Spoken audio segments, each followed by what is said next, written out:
សត្វចិនលេនបានរីកមាឌម្ដងបន្តិចតើតើវាមានរូបរាងធំជាងចិនលេនធម្មតាទៅទៀតអូព្រះអើយមានរឿងអីកើតឡើងទៅមិនក៏ទៅជាបែបនេះ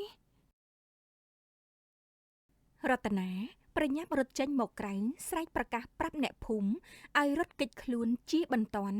មុនពេលសត្វចិនលេនយក្សនោះមកដល់នៅក្នុងផ្ទះនៃគ្រួសារលក់គ្រឿងសំណង់មួយមានក្មេងស្រីម្នាក់កំពុងសម្រាកលើគ្រែស្បែករបស់នាងឡើងពងបែកពេញខ្លួនទាំងអស់ធ្វើឲ្យនាងមិនអាចដើរចេញក្រៅដោយក្មេងដទៃបានឡើយស្បែករបស់ប្អូននៅមានសង្ឃឹមអាចព្យាបាលជាតែបើបណ្ដោយទុកយូរជាងនេះនឹងកាន់តែធ្ងន់ធ្ងរខ្ញុំនៅមិនទាន់អាចកំណត់ឈ្មោះជំងឺបានឡើយត្រូវការតាមដានបន្តទៀតសិនតើកូនលោកពូមានជំងឺសើស្បែកនេះយូរហើយឬនៅ2 ខែហើយអ្នកគ្រូខ្ញុំខំយកនាងទៅព្យាបាលអស់មន្ទីរពេទ្យច្រើនមកហើយនៅតែមិនជាសះស្បើយទៀតពេទ្យថាមកពីនាងក្តៅក្នុងទើបធ្វើឲ្យឡើងពងបែកលើស្បែកបែបនេះរួចមកគេក៏ឲ្យថ្នាំត្រជាក់និងថ្នាំផ្សះមកលេបតែប៉ុណ្ណោះរាល់ថ្ងៃនាងគេងមិនដែលស្កប់ទេពងបែកលើខ្លួនទាំងនោះធ្វើឲ្យផ្សារពេញខ្លួនតែម្ដងខ្ញុំអាណិតកូនណាស់អស់ប្រមាណក៏ខ្ញុំព្រមដែរសូមឲ្យតែអ្នកគ្រូពេទ្យជួយព្យាបាលនាងផងមែនហើយខ្ញុំសូមអ្នកគ្រូពេទ្យជួយព្យាបាលប្អូនស្រីខ្ញុំផងខ្ញុំមិនចង់ឃើញនាងស្ថិតនៅក្នុងស្ថានភាពបែបនេះទេខ្ញុំចង់ឲ្យនាងមានស្បែកដូចជាមនុស្សធម្មតាអាចចេញទៅលេងនៅខាងក្រៅបាននាងរាល់ថ្ងៃនេះមិនខុសពីមនុស្សដែលកំពុងជាប់គុកច្រវាក់នោះទេខ្ញុំនឹងព្យាបាលនាងឲ្យតទៅជាសូមលោកពូនិងប្អូនស្រីកុំអារម្មណ៍អីនេះមិនមែនជាជំងឺកាចសាហាវដែលគ្មានថ្នាំព្យាបាលឯណាប៉ុន្តែខ្ញុំសូមជួយឈាមនាងយកទៅធ្វើតេស្តរកមើលប្រភេទមេរោគដែលបង្កជំងឺនេះឡើងស្អែកខ្ញុំនឹងត្រឡប់មកវិញម្ដងទៀតជាមួយនឹងថ្នាំព្យាបាលបាទអ្នកគ្រូពេទ្យរតនាចាប់ផ្ដើមរៀបចំឧបករណ៍ដើម្បីជួសឈាមក្មេងស្រីនោះរួចរាល់ហើយគាត់ក៏ចេញដំណើរមកផ្ទះវិញសួស្តីពូត្រូវការចាក់ប្រមាណលីត្រដែរស៊ុបពែឬក៏សាំងធម្មតាគ្មានលុយចាក់សាំងស៊ុបពែទេចាក់ធម្មតាមកពេញមកនេះណាក៏ចាក់សាំងជូនភ្ញៀវអស់10000គត់ពូគីហុចលុយឲ្យនេះណារត់ឡើងម៉ូតូជិះចេញទៅភ្លាមនោះមានឡាន2គ្រឿងបើកចូលមក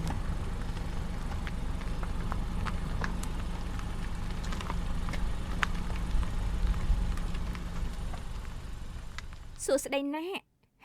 ខានជួបគ្នាតាំងពីចាប់វិទ្យាល័យបើគិតទៅ2ឆ្នាំឥឡូវបើការ៉ាសាំងធំណាស់ណឡើងថកែហើយមិត្តយើងយ៉ាងម៉េចដែរមុខរបររកស៊ីកាក់កបឬអន់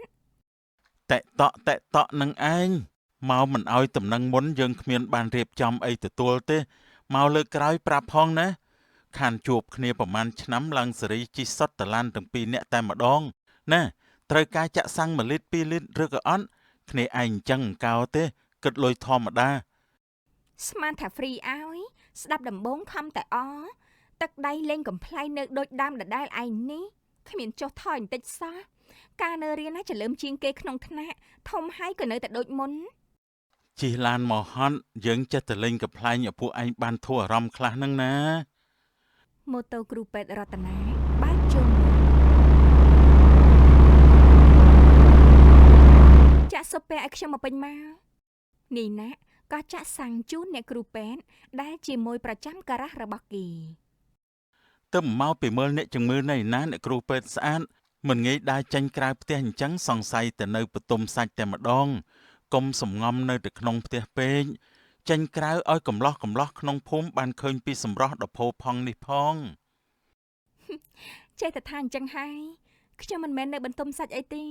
មកពីគ្មានណាត់ជាមួយអ្នកជំងឺប៉ុន្តែថ្ងៃនេះជាប់តែមើលជំងឺឲ្យកូនស្រីម្ចាស់ដេប៉ូគ្រឿងសំណង់ម្នាក់នាងមានបញ្ហាសើស្បែក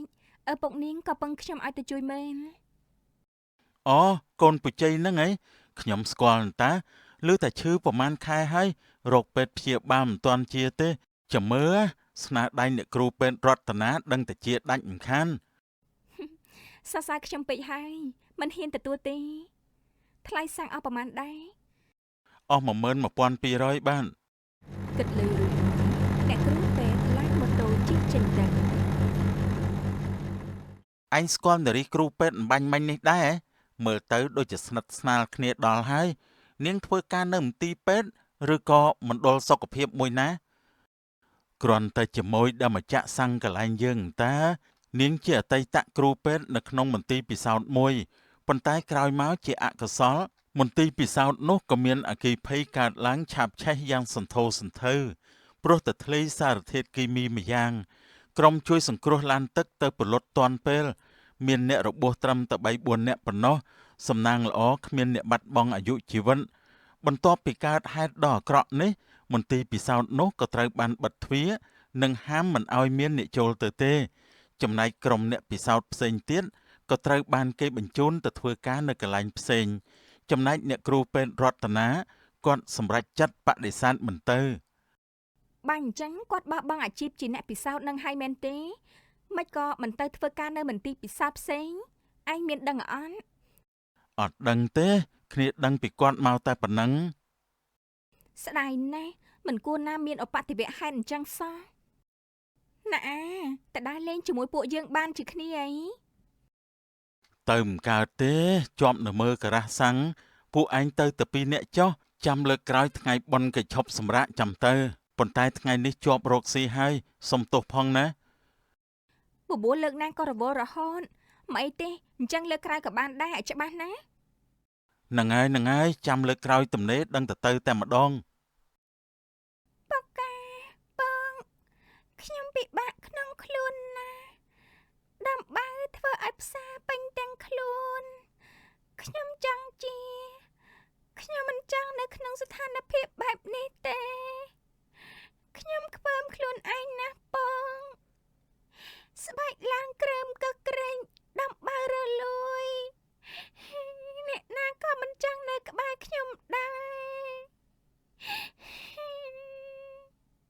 ជាតិមុនខ្ញុំសាងកម្មអ្វីបានជាត្រូវមកវេទនាបែបនេះ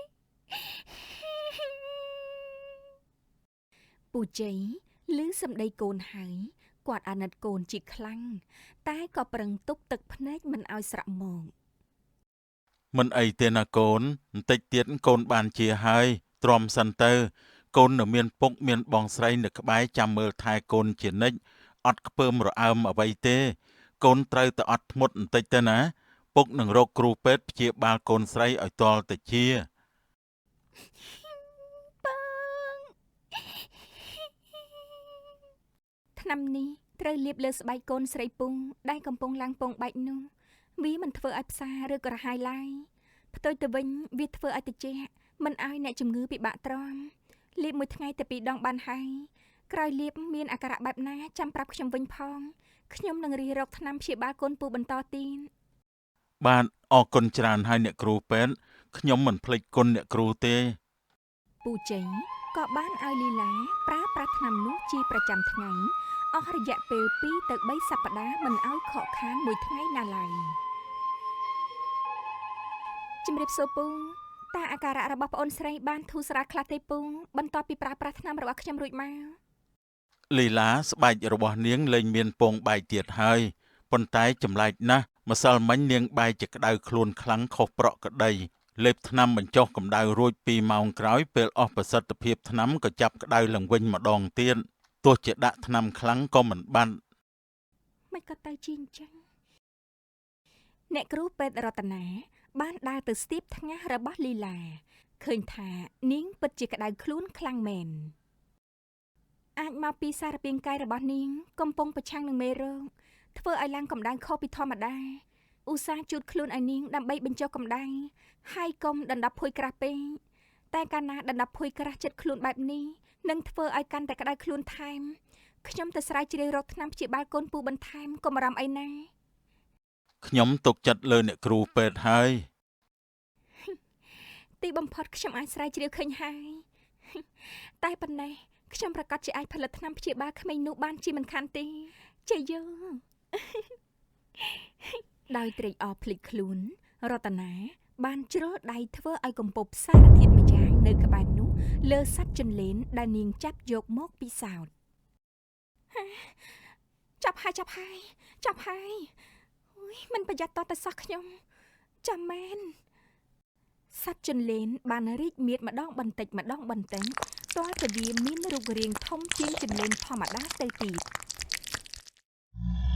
ព្រះអើយមានរឿងអីកើតឡើងទៅមិនក៏ទៅជាបែបនេះរតនាប្រញាប់រត់ចេញមកក្រែងស្រែកប្រកាសប្រាប់អ្នកភូមិឲ្យរត់គេចខ្លួនជាបន្ទាន់មុនពេលសត្វចិនលេនយក្សនោះមកដល់ឮសម្រែកអ្នកគ្រូពេទ្យស្រែកប្រកាសអាសន្នភ្លាមអ្នកភូមិផ្អើលឈូឆរចេញពីក្នុងផ្ទះមកទាំងអស់គ្នារួមទាំងពូជ័យដែលកំពុងអ៊ីវលីឡាពីក្រោយខ្នងនិងកូនស្រីគាត់រីយ៉ាម្នាក់ទៀតតើមានរឿងអីកើតឡើងមែនទេខ្ញុំឮអ្នកគ្រូពេទ្យស្រែកថាចលិនយក្សយ៉ាងម៉េចទេខ្ញុំមិនយល់ត្រូវហើយគឺចិនលេនយក្សខ្ញុំបានធ្វើឲ្យកំពប់គីមីមួយប្រភេទលើខ្លួនវាដែលធ្វើឲ្យវារីកមាឌយ៉ាងធំរហូតខ្ញុំមិនអាចគ្រប់គ្រងស្ថានភាពបានគ្មានពេលនិយាយច្រើនទេឆាប់នាំគ្នារត់គេចខ្លួនឲ្យបានលឿនឡើងអ្នកភូមិនាំគ្នារត់យ៉ាងលឿនលែងខ្វល់ពីអ្វីទាំងអស់ឈប់សិនយើងនាំគ្នាសម្រាកនៅទីនេះសិនទៅខ្ញុំហត់ណាស់ទៅលេងរួចហើយជើងខ្ញុំរយសឹងតែល្បេះជ្រុះទៅលើដីហើយអូយអ្នកគ្រូពេទ្យច្បាស់អត់ហ្នឹងថាមានចលិនយក្សខ្ញុំដែលឮពីមុនមកទេធ្លាប់តែឃើញចលិនប៉ុនកូនដៃហ្នឹងតិចលោអ្នកគ្រូពេទ្យធ្វើការហត់ទៅជាល្វើល្វាយទេដឹងមិនច្រឡំទេមនុស្សខ្ញុំស្មារតីនឹងនន់ណាមិនងាយរវើរវាយឡើយចុះឥឡូវនេះយើងគួរធ្វើយ៉ាងម៉េចដើម្បីកម្ចាត់វាបានបើគិតទៅរត់បែបនេះច្បាស់ជាដាច់ខ្យល់ស្លាប់មុនចលិនចាប់ស៊ីមិនខានទេគ្នាយើងច្រើនតែខ្លាចអីអាសត្វកប៉ិកកប៉ុកបែបហ្នឹងនោះពេលដែលវាមកដល់នឹងដឹងហើយនិយាយមិនតាន់ផុតពីមាត់ខចិនលេនជាក៏បានត្បូងដីមកដល់កន្លែងដែលអ្នករាល់គ្នាកំពុងសម្រាកម៉ែអើយធំណាស់ហើយមិនដែលឃើញសត្វស្អីធំចឹងពីមុនមកទេមកកូនងើបឡើងឲ្យលឿនពូចេញជាយាមលើកលីឡាដើម្បីគ្រាឡើងតែនាងទន់ខ្លួនអស់ទៅហើយព្រោះគ្មានកម្លាំងក្នុងខ្លួនបន្តិចឡើយសត្វជំនិញកាន់តែវាខិតជិតមកដល់អស់ជំរឿនពូចេញគាត់ក៏ស្ម័គ្រចិត្តទៅបំបែកបានសត្វជំនិញដោយផ្ទាល់នាំប្អូនឯងរត់ទៅមើលថែគ្នាឲ្យបានល្អណាទោះបីជាមានរឿងអីក៏ដោយកុំបោះបង់គ្នាពុកស្រឡាញ់ពួកឯងពងមកវិញមកពងកុំទៅចោលពួកខ្ញុំអីពងតាអូនប្រញាប់ឡើងពួកគាត់មិនអីទេគាត់នឹងទៅតាមយើងតាមក្រោយអាសត្វចង្រៃយើងនៅទីនេះឆាប់ដេញតាមយើងមកពូជ័យគិតតែរត់ទៅមុខលើភ្លឺស្រែរហូតដើម្បីបង្វែងបានសត្វជន្លេនយក្សនោះភ្លេចខ្លួនគាត់ក៏រត់ធ្លាក់ស្រែដែលកំពុងមានទឹកនៅក្នុងនោះស្រាប់ធ្វើឲ្យជើងរបស់គាត់ជាប់នៅក្នុងភក់ដកមិនរួចក៏ជាប់គាំងនៅមួយកន្លែង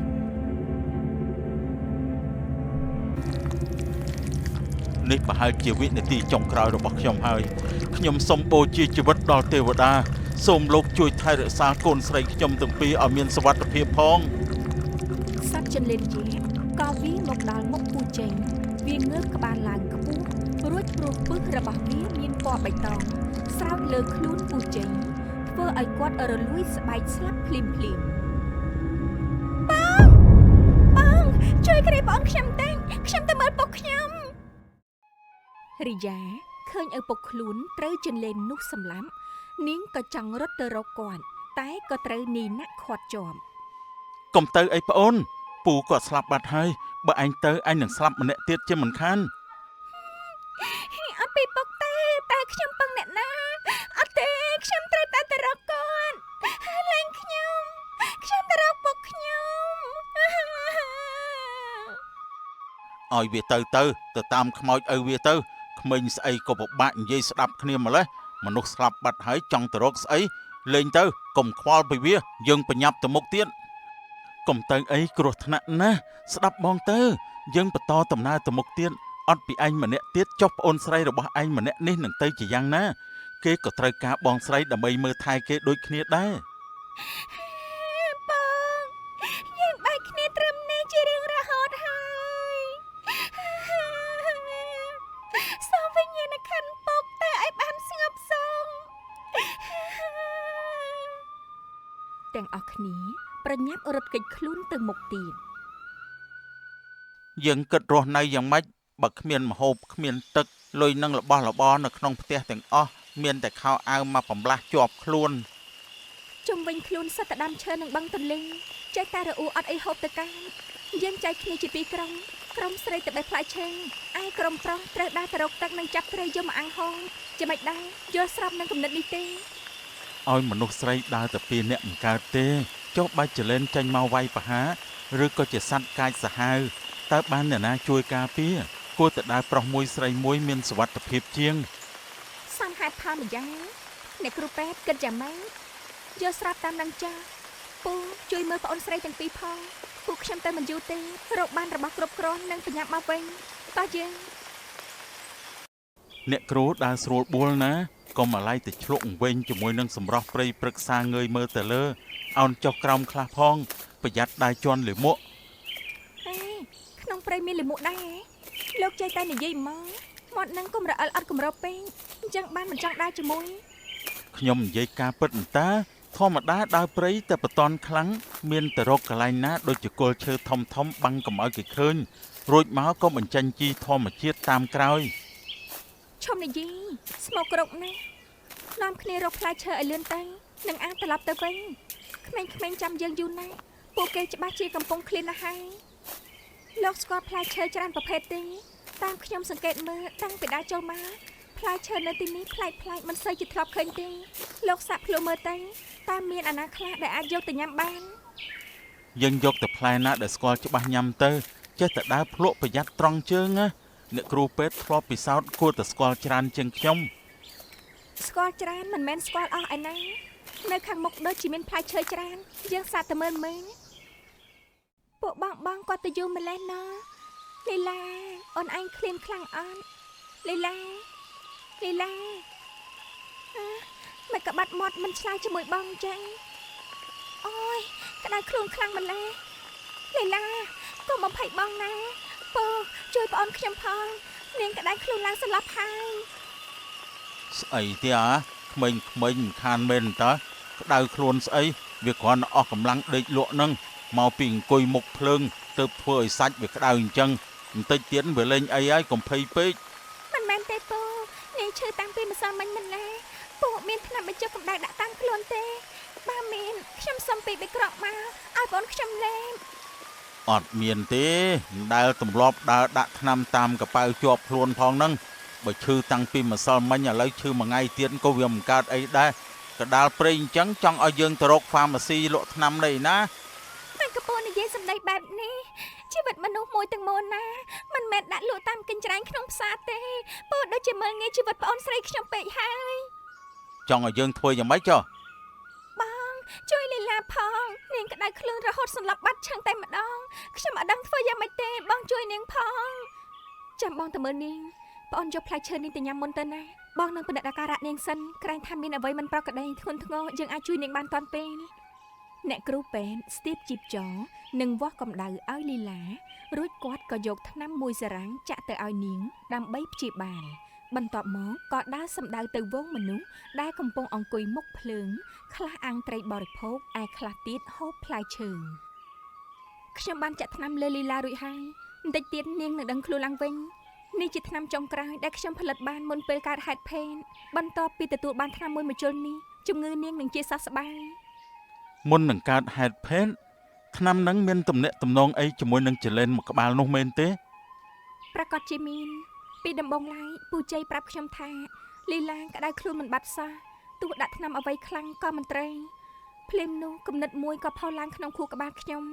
បើសាកព្យាបាលតាមវិធីសាស្ត្ររបស់ចាស់ពីដើមប្រហែលជាដោយពួកគាត់យកសត្វចន្លេនដែលហាលស្ងួតយកទៅបុកឲ្យម៉ត់កូរជាមួយនឹងទឹកដុំផឹកខ្ញុំក៏ចាប់ផ្ដើមស្រាវជ្រាវរកមើលថាតើសារធាតុអ្វីក្នុងខ្លួនសត្វល្មូនមួយក្បាលនេះដែលអាចព្យាបាលជំងឺក្តៅខ្លួនបានក្រោយស្រាវជ្រាវឃើញខ្ញុំក៏យករូបមន្តដែលទទួលបានទៅផលិតជាថ្នាំបានជោគជ័យអ្នកណាតែដឹងទៅថាសបាយខ្លាយជាទុកមួយរំពេញខ្ញុំជ្រុលដៃធ្វើឲ្យកំពប់គីមីដែលនៅក្បាលនោះទៅលើខ្លួនចន្លេនធ្វើឲ្យវារីកមាឌធំរហូតស្មានមិនដល់ ចុះតើធ្វើយ៉ាងម៉េចទើបអាចឲ្យចលិននោះរួមតូចមកវិញ ខ្ញុំនៅមិនទាន់ស្រាវជ្រាវពីបញ្ហានេះទេដឹងត្រឹមថាវាកើតឡើងពីសារធាតុគីមីដូច្នេះដើម្បីអាចផលិតថ្នាំបន្សាបបាន គឺត្រូវមានសម្ភារៈគ្រប់គ្រាន់សិនដែលរបស់ទាំងអស់នេះគឺនៅផ្ទះរបស់ខ្ញុំក្នុងបន្ទប់ពិសោធន៍ អ្នកគ្រូពេទ្យជាអ្នកផ្ដើមបញ្ហានេះឲ្យកើតឡើងពួកខ្ញុំរាល់គ្នាមកលំបាកវេទនាដោយសារតែអាចន្លែនចង្រៃដែលអ្នកគ្រូបង្កើតឡើងដូច្នេះអ្នកដែលស័ក្តិសមទៅយកសម្ភារៈបំផុតគឺជាអ្នកគ្រូនឹងហើយ ខ្ញុំដឹងថាវាជាកំហុសរបស់ខ្ញុំប៉ុន្តែខ្ញុំគ្មានបំណងបង្កើតកំហុសនេះឡើងមកទេខ្ញុំធ្វើបែបនេះគឺដើម្បីតែជួយជីវិតមនុស្សតាមដែលភារកិច្ចរបស់ខ្ញុំតែប៉ុណ្ណោះក្នុងស្ថានភាពដ៏តឹងតែងនេះមិនមែនជាពេលសម្រាប់ឆ្លោះគ្នាទេយើងគួរតែរួមកម្លាំងគ្នាដើម្បីកម្ចាត់ចន្លេនយក្សនោះ អ្នកគ្រូជាអ្នកបង្កើតវាឡើងមកដោយផ្ទាល់ដៃនៅចង់ឲ្យពួកខ្ញុំទៅស្លាប់ជាមួយអ្នកគ្រូវិញទៀតអីអ្នកគ្រូទេដែលស័ក្តិសមត្រូវបានអាចន្លែននោះវាចាប់ស៊ីតាំងពីដំបូងចង់ធ្វើស្អីធ្វើតែឯងទៅកុំមកបបួលពួកខ្ញុំឲ្យពិបាកជាមួយ បានវាជាកំហុសខ្ញុំទុកឲ្យខ្ញុំទៅស្លាប់តែម្នាក់ឯងចុះប៉ុន្តែពូត្រូវចាំណាខ្ញុំមិនមែនជាមនុស្សកំសាសំងំយកសុកតែម្នាក់ឯងនោះទេ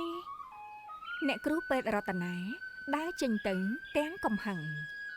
អ្នកគ្រូពេទ្យចាំខ្ញុំផងខ្ញុំទៅជាមួយ លោកមិនចាំបាច់មកតាមទេត្រឡប់ទៅវិញចាស់កុំមកលំបាកជាមួយខ្ញុំទុកឲ្យខ្ញុំជាអ្នកទទួលខុសត្រូវលើរឿងគ្រប់យ៉ាងមិនលើខ្ញុំនិយាយទេប្រាប់ថាឲ្យទៅវិញទៅ ខ្ញុំដឹងថាអ្នកគ្រូពេទ្យខឹងប៉ុន្តែយើងមិនគួរយកអារម្មណ៍ដាក់មុខដោះស្រាយបញ្ហាទេនេះមិនមែនជារឿងតូចតាចទេណាពួកយើងត្រូវការសាមគ្គីគ្នាទោះបីជាមានអ្នកណានិយាយអីកុំឲ្យពាក្យសម្ដីគេមកបំបែកបំបាក់ពួកយើងបានឲ្យសោះចង្កឹះមួយបាច់គេកាច់មិនបាក់ទេ ពាក្យសម្ដីរបស់នេះណាហាក់ធ្វើឲ្យភ្លើងក្នុងចិត្តអ្នកគ្រូពេទ្យរលត់ទៅវិញចាប់ហើយរបស់ខ្ញុំយើងគ្មានសង្ឃឹមទៀតទេបាសសត្វចន្លេនយក្សវាបានបំផ្លាញបន្ទប់ពិសោធន៍របស់ខ្ញុំខ្ទេចខ្ទីអស់រលែងទាំងឧបករណ៍ប្រើប្រាស់និងថ្នាំទាំងឡាយបែកខ្ចាត់ខ្ចាយរាយប៉ាយពេញនឹងតើពួកយើងគិតធ្វើយ៉ាងម៉េចទៅ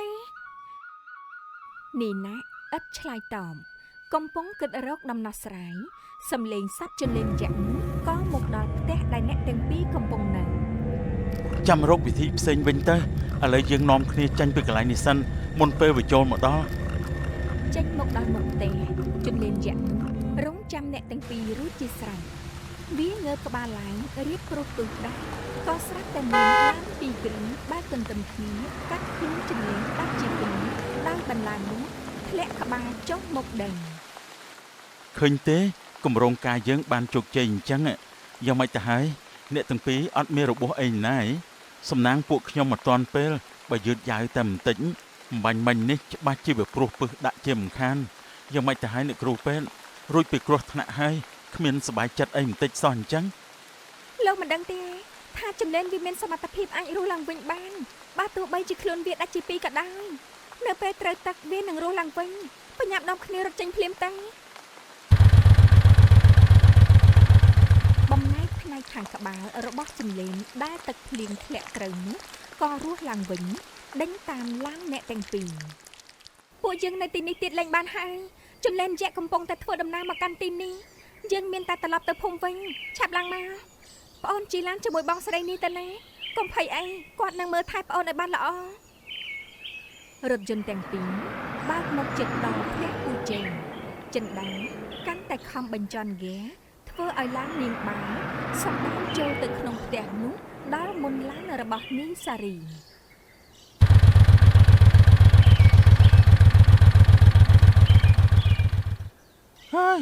ហើយលំបល់យកហើយមកអស់សាំងអីពេលនេះអញ្ចឹងហ៎ឡានអស់សាំងហើយមានតែនាំគ្នារត់ទេ រត់ក៏រត់ជីវិតមនុស្សសំខាន់ជាងឡានគ្នាយើងមួយទៀតមិញបើកចូលផ្ទះពូជ័យពួកគេកំពុងរងចាំនៅទីនោះលឺឡើងកំពុងតែរត់ពូគីជាមនុស្សមានវ័យចំណាស់ជាងគីគាត់រត់មិនលឿនដូចអ្នកឯទៀតឡើយជន្លេនយក្សវាប្រខិតកាន់តែជិតដល់គាត់ក៏ទាញគ្រូពេទ្យរតនាឲ្យដួលផ្ងាក់ទៅក្រោយអុកគូតងើបមិនរួញនាងប៊ីនឹងត្រូវចន្លេនលេបត្របាក់តែសំណាងល្អបានងាយណាស់មកទាញដៃឲ្យងើបតន់ អ្នកគ្រូពេទ្យមានត្រូវតាណាខ្លាំងឬក៏អត់ មិនអីទេគ្រាន់តែឈឺឆ្អឹងតាគៀកបន្តិចខ្ញុំមិនត្រូវអីធ្ងន់ធ្ងរឯណាបន្តិចទៀតលេងអីហើយ ពូកាត់ឈួតអីបានចិត្តទៅទាញគេឲ្យដួលបែបនេះពូមានបំណងចង់សម្លាប់មនុស្សមែនទេកុំឲ្យខ្ញុំឃើញពូធ្វើបាបអ្នកណាម្នាក់ម្ដងទៀតឲ្យសោះណាប បើមិនអញ្ចឹងទេកុំថាក្មេងខ្ញុំនេះមិនចេះគោរពចាស់ណាអ្នកណាទាញយើងរត់តែយើងតើនាងមកភ្លើរត់មើលក្រោមដួលខ្លួនឯងគ្មានអាណាគេចង់ប៉ះពាល់ទេត្រឹមជាក្មេងកើតពីម្សិលមិញកុំមកតម្លឹងរឹតដាក់យើងពួកឯងគួរតែគោរពនឹងតាមបញ្ជាយើងដែលជាមនុស្សចាស់ជាងគេនៅក្នុងក្រុមទៅត្រូវស្ដាប់តាមពូមានតែទៅរកសេចក្តីស្លាប់តែប៉ុណ្ណោះតើមានអ្នកណាដែលជៀសផុតពីសេចក្តីស្លាប់គ្រាន់តែមុននឹងក្រោយពួកឯងមានតម្លៃអីឲ្យយើងស្ដាយយើងចង់សម្លេះពេលណាក៏បានដែរមិនជឿសាក់មើលទៅកុំមកខ្លាំងដាក់យើងដូចជាមើលងាយជីវិតគេពេកហើយបានឆុំនេះមិនមែនជាពេលដែលត្រូវមកឆ្លោះគ្នាទេខំប្រឹងស្រែកប្រយ័ត្នចន្លេនវាទម្លុះទ្វារចូលមកតែស្ថានភាពប្រែមកជាល្អឡើងវិញលែងមានសម្លេងឆ្លោះប្រកែកគ្នាគ្រូពេទ្យរតនាដើរទៅជិតលីឡាក្នុងខ្លួនយ៉ាងម៉េចហើយមានអត់ស្រួលត្រង់ណាទៀតទេមិនអីទេបងខ្ញុំបានប្រសាជាងមុនឆ្ងាយណាស់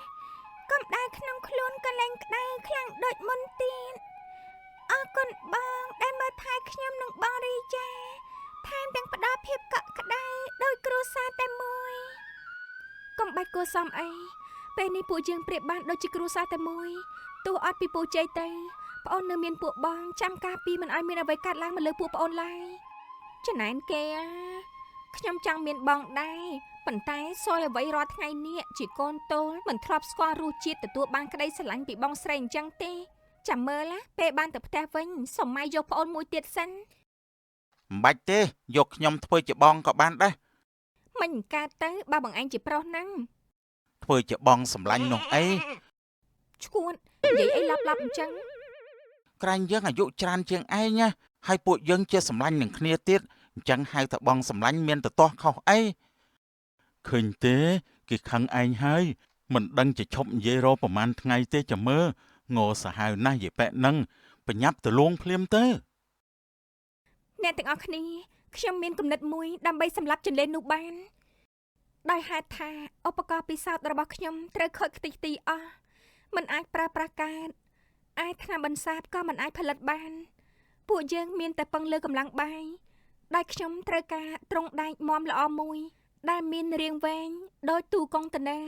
ល្មមនឹងដាក់ចន្លេនយក្សនោះចូលត្រង់ត្រូវតែមានទ្វារពីក្រោយខ្ញុំនឹងបញ្ឆោតចន្លេនយក្សឲ្យចូលតាមទ្វារមុខដែលបើកចំហស្រាប់ឲ្យចូលទៅខាងក្នុងគ្នាយើងម្នាក់ទៀតត្រូវរងចាំនៅខាងក្រៅ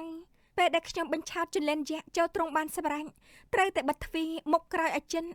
រួចខ្ញុំនឹងទម្លាក់កំប៉ុងហ្គាសចូលក្នុងត្រង់នោះហើយប្រញាប់ចេញតាមទ្វារក្រោយចាក់កន្លឹះឲ្យបានឆាប់រហ័សអ្នកចាំនៅខាងក្រៅពេលដែលខ្ញុំចេញមកផុតត្រូវយកសាំងជះទៅលើទូកុងតឺន័រឲ្យច្រើនរួចដុតវាទៅកំប៉ុងហ្គាសនៅខាងក្នុងនឹងក្តៅផ្ទុះបង្កឲ្យមានភ្លើងឆាបឆេះកាន់តែខ្លាំងដល់ពេលនោះចន្លេនយក្សនឹងត្រូវស្លាប់ធ្វើបែបនេះមិនបថុយពេកទេអីទុកឲ្យខ្ញុំជាអ្នកទៅបញ្ឆោតវាវិញអ្នកគ្រូពេទ្យនៅទីនេះមើលថែក្មេងៗចុះរឿងប៉ុណ្ណឹងខ្ញុំអាចធ្វើបានប៉ុន្តែបញ្ហានៅត្រង់ថាយើងគ្មានសាំងគ្រប់គ្រាន់និងអ្នកចេះធ្វើត្រង់រឿងធ្វើត្រង់ទុកឲ្យខ្ញុំព្រោះខ្ញុំធ្លាប់ផ្សារដែកផ្សារកលឹះទ្វារអាចដឹងពីតិចនិចខ្លះខ្ញុំនឹងបើកឡានទៅដឹកសាំងនៅការ៉ារបស់ខ្ញុំល្អណាស់ធ្វើតាមផែនការនេះចាលោកចាំជួយខ្ញុំបិទទ្វារខាងមុខនិងចាក់សាំងដុតផងម្នាក់ប្រឹងធ្វើការញាប់ដៃញាប់ជើងនីសារីផ្សារដែកធ្វើត្រង់ចំណែកនីណាក៏ត្រឡប់មកពីការ៉ាវិញជាមួយសាំង3កានផងខ្ញុំមកវិញហើយគ្នាយើងរៀបចំរួចហើយនៅសេរីត្រង់ដល់ណាហើយរួចរាល់ហើយអាចប្រើប្រាស់បានពួកឯងមិនបាច់ទៅទេទុកឲ្យពូជាអ្នកធ្វើវាជាមួយអ្នកគ្រូរតនាវិញពួកឯងក្មេងៗស្មារតីមិននឹងណោដូចជាពូទេក្រែងលោកឃើញចលែនយៈនោះទៅជាភ័យគាំងធ្វើអីមិនកើតនាំឲ្យខូចការមិនបាច់ទៅទេពូកុំប្រកែកច្រើនផ្ដល់ឱកាសឲ្យពូបានកែខ្លួនធ្វើរឿងល្អខ្លះផងណាគ្រប់គ្នាចាប់ផ្ដើមធ្វើតាមផែនការទ្រង់ដែកត្រូវបានគេលើកយកមកដាក់កណ្ដាលផ្លូវគ្រូពេទ្យរតនាដើរមើលនៅម្ដុំនោះដើម្បីស្វែងរកចន្លេនយក្សឆ្លៀតឱកាសគ្មានអ្នកចាប់អារម្មណ៍ពូគីដើរលបសំដៅទៅទ្វារខាងក្រោយលួចចាក់កន្លឹះគាត់ក៏ប្រឹងធ្វើដោយធម្មតាមិនមានរឿងអ្វីកើតឡើងអាចន្លេនចង្រៃឯណែណាឆាប់បង្ហាញខ្លួនមក យើងមិនខ្លាចឯងទេឆាប់ចេញមកគ្រូពេទ្យរតនាបានឃើញជន្លេនយក្សនោះមកពីចម្ងាយក៏រត់សម្ដៅទៅទ្រង់មុនកំប៉ុងហ្គាសណែណាគាត់ក៏រត់វាងចូលទៅក្នុងផ្ទះយកកំប៉ុងហ្គាសម្ដងទៀតពូគីឆ្ងល់ក៏ចេញមកមើល ហើយវាកើតស្អីវាមិនក៏រត់ចូលក្នុងផ្ទះវិញក្រែងត្រូវរត់ចូលក្នុងទ្រុងនេះហើយតិចនាងក្មេងនឹងចង់លេងល្បិចអីជាមួយអញទេដឹង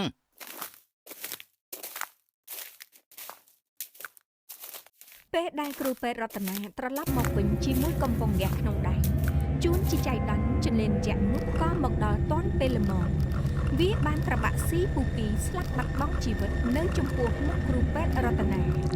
រួចវាក៏ចូលក្នុងទ្រុងហើយការនេះធ្វើឲ្យនាងតក់ស្លុតជាខ្លាំងពេលពង្រឹងស្មារតីមកវិញគ្រូពេទ្យប្រញាប់បោះកំប៉ុងហ្គាសចូលទៅក្នុងនិងចាក់កន្លឹះទ្វាររួចមកនាងក៏ឡើងទៅលើទ្រុងចាក់សាំងស្រោចពីលើសពពេញនោះទាំងអស់រួចរាល់កាលណាក៏កេះដេញកេះបោះទៅលើទ្រុងបង្កជាភ្លើងយ៉ាងសន្ធោសន្ធៅសំឡេងខាងរបស់កំប៉ុងហ្គាសទូលឺសូរគ្រាប់បែក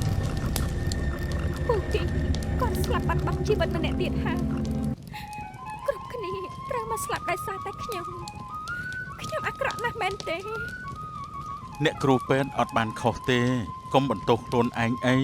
សំខាន់គឺពួកយើងបានរួមដៃគ្នាកម្ចាត់ចន្លេនយក្សនោះឲ្យអ្នកភូមិយើងបានរស់នៅសុខស្រួលដោយកាលពីដើមវិញលែងមានអីមកយាយីហើយ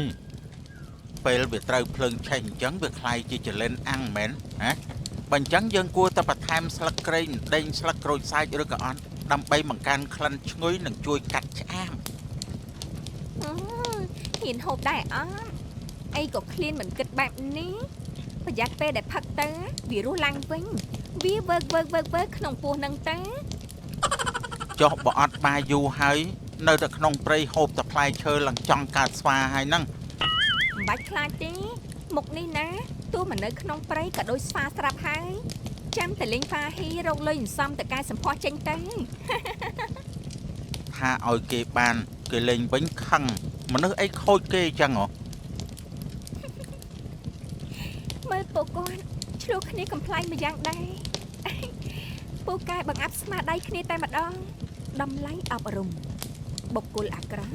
ដែលតែងចង់ធ្វើបាបអ្នកដទៃរមែងនាំមកនូវសេចក្តីវិនាសដល់ខ្លួនឯង